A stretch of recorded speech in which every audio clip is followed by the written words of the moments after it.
In this week's Torah portion, the portion of Naso, we read at the beginning of chapter 6 about the person who expresses his or her desire to take upon himself or herself a voluntary period of abstention, a Nazirite vow. And during the time frame in which this person has undertaken the state of the Nazirite vow, he's going to be in a period of abstention. And that abstention symbolizes a certain detachment or disconnect, really, from the physical world. And as the Torah tells us, all of the days of the Nazirite vow, this person will be abstaining from wine and anything associated with grapes, will not be taking a haircut, and will not be exposing himself to impurity. And as the verse really sums it up in verse 8, all of the days of his Nazirite vow, he is holy unto the Lord. And then at the end of this whole period, we find something very unusual. When his period of abstention, the time which he's taken upon himself as a Nazirite, has concluded, he brings an offering, a sin offering, to the Holy Temple, and there are instructions that the verses give us as to how the Kohen, the priest, will administer and officiate with his offering, the sin offering.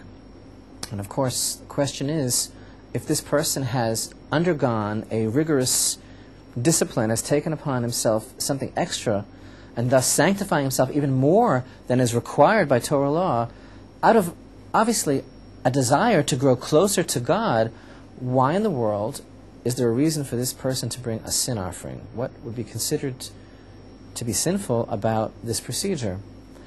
And our tradition explains that one aspect of the sin offering is the fact that this person has voluntarily taken upon himself to abstain from wine.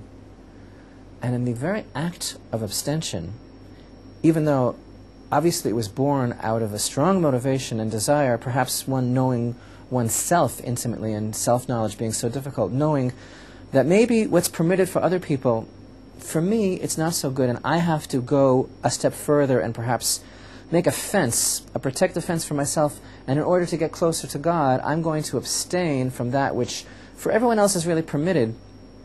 And that in itself is an aspect of a sin in that, perhaps on a very fine level.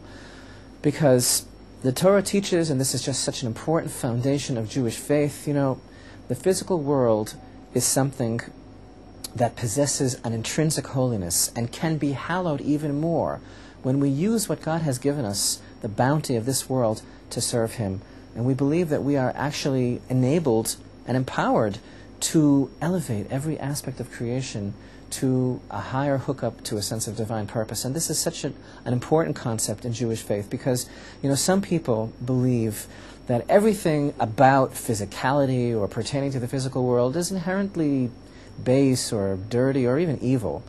And then there are some religions that seem to proclaim that, the spirit is so important. Anything about the spirit, even if it's, coming from a place of impurity, that's all holy. Well, Judaism teaches that the physical possesses some aspect of holiness because God created it and He wants us to use it. And of course, spiritual attachment to God is very praiseworthy, but what's unusual about the Torah's approach is that there's directly an interface between the physical and the spiritual. We use the physical in order to serve God. That's why we're human beings. That's why God created us with all of our desires and all of our foibles and what could be perceived as shortcomings, because that's the beauty of being a human being. And so the Nazirite, he's done a noble thing. He's done something which perhaps he realized in his heart of hearts that in order for him right now to grow closer to God, he's got to take extra upon himself. And that's a praiseworthy thing. He's got to take a step that perhaps isn't required of others or maybe even desired, but knowing himself, he's got to do something a little bit extreme. Maybe desperate situations call for desperate measures, and he wants to take the plunge and show his commitment and say, well, God created all of this, but for me right now, I'm abstaining because I need a period of growing closer to God.